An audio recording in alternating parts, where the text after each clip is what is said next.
On January 3, 2026, Trump announced that Maduro had been captured. The news instantly shocked the world.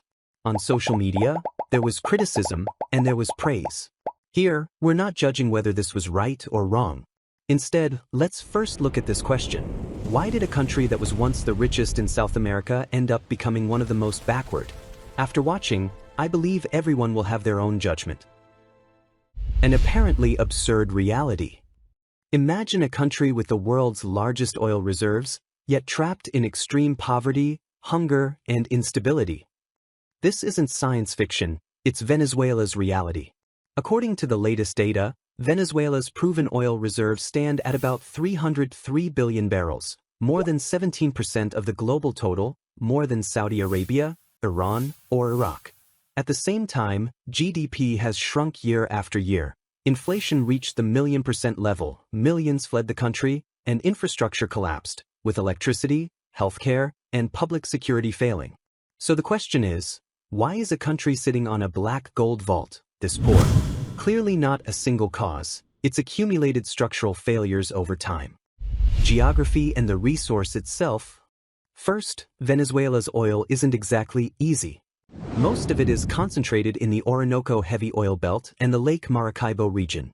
These areas lie in rainforest and swamp terrain, making transport extremely difficult. Second, this isn't light crude. It's heavy and extra heavy oil, high density, high sulfur, and very viscous. That means extremely high extraction and refining costs. Compared to Middle Eastern light crude, it's on a completely different level of difficulty. And that also means producing this oil depends heavily on advanced equipment and technology from the US and Europe, planting the seeds for later political problems. Starting point, the resource curse. 1950s to 1970s, Venezuela was wealthy. It had the highest GDP per capita in Latin America, surpassing many European countries. Caracas was called the Miami of South America, as oil dollars poured in. The logic back then was simple: we have oil, why develop anything else? This was the classic start of the resource curse. So what is the resource curse? Simply put, there are 3 points. 1. The country relies too much on a single export. 2. Other industries get squeezed out. 3. The government uses resource income to buy political support rather than build institutions. In the short term, concentrating national power in one sector is convenient. But in the long run, it's extremely dangerous. The turning point, the Chavez era. Before the 1990s, oil made money, the elite benefited, and the poor were long ignored, creating deep class divisions.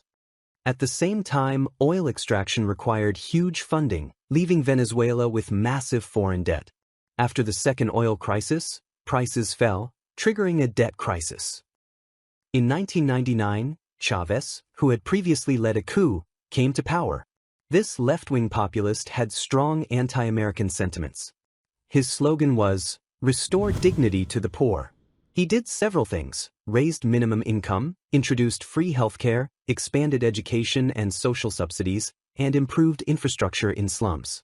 This made many poor people feel seen. Many said, "This is the first time in my life I feel the state is useful to me." On the surface, these policies seemed good for the poor, but for a government already deep in debt, the biggest question was, where would the money come from? To tackle these problems, Chavez did 3 deadly things. Number 1, he purged the national oil company, firing 20,000 skilled engineers and replacing them with loyalists. This caused production to crash, internal corruption to soar, and foreign investment to pull out. 2, he turned the oil company into a social welfare ATM. Revenue went straight to social subsidies, with almost no maintenance or technological upgrades. 3, he completely abandoned economic diversification, the key strategy to avoid the resource curse. As a result, agriculture collapsed and manufacturing shrank. A side note, I once met a Venezuelan girl on Snapchat. When she sent me photos of Maracaibo Beach, I was shocked. I couldn't imagine that a place with such beautiful beaches could be a poor country. I felt that even developing tourism like Thailand wouldn't have led to this level of poverty. In short, by this point, Venezuela had only one path left: sell oil for money. Chavez's long-term, oil-funded welfare created a culture of dependency. People lost motivation to work and relied on government subsidies instead of innovating. Cultural factors reinforced the poverty cycle. Oil was seen as a savior, while diversification was ignored. Even more deadly, rational thinking about policy was overridden by emotional politics. Chavez's logic was, oppose me and you oppose the poor.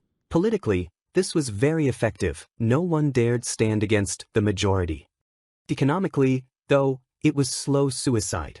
Still, even at Chavez's peak popularity, Venezuelan society was deeply divided. Government moves, nationalization, education control, media censorship, and constitutional changes sparked resentment among the middle class, media, and parts of the military. Large protests and coups erupted, and social trust collapsed. At that time, high oil prices allowed the government to keep welfare running and maintain power. But history shows, oil booms mask structural problems. When prices fall, everything collapses. Maduro era, total system collapse.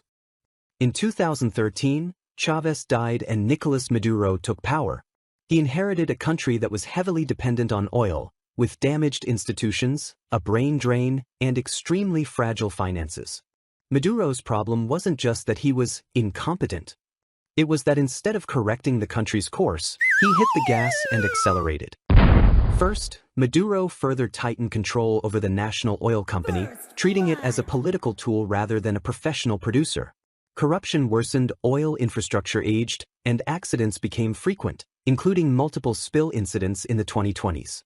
Oil output fell from about 2.5 million barrels a day in 2013 to a low of 300,000 by 2020, cutting national revenue by over 90%.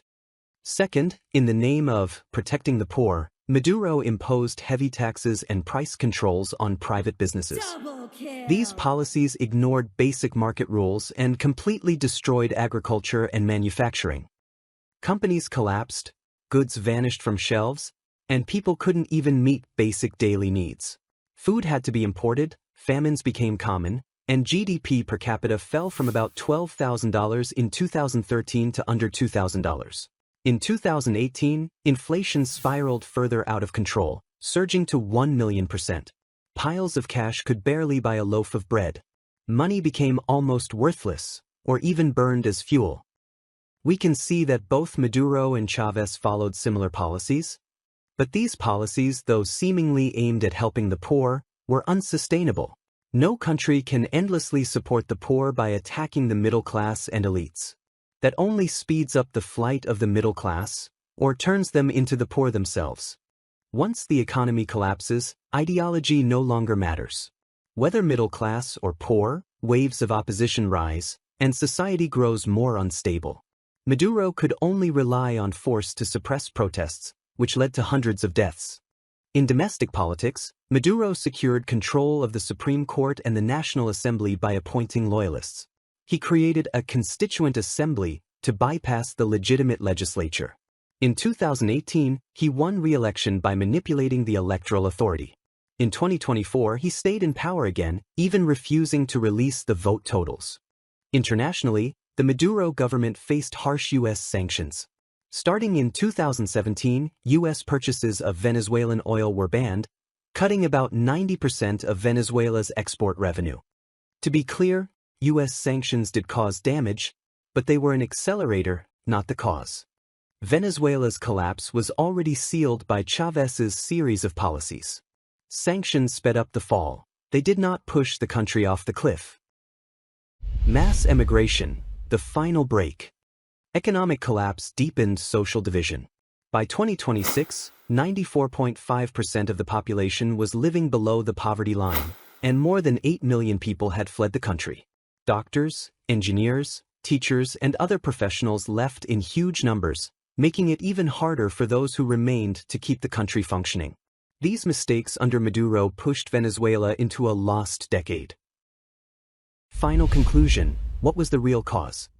In short, Venezuela's situation was not caused by too much oil, not because socialism always fails, and not because of the United States. It happened because all 5 of these factors came together in Venezuela. extreme concentration of resources, fragile institutions, long-term dominance of populist politics, professional systems destroyed by politics, no preparation for bad years. Together, these turned Venezuela from an oil paradise into a poverty hell.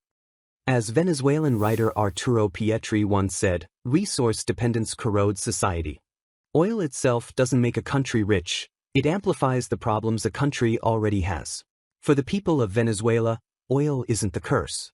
Dependence on oil is. Alright, thanks for watching the channel. If you enjoyed this video, please like, subscribe, and share your thoughts in the comments.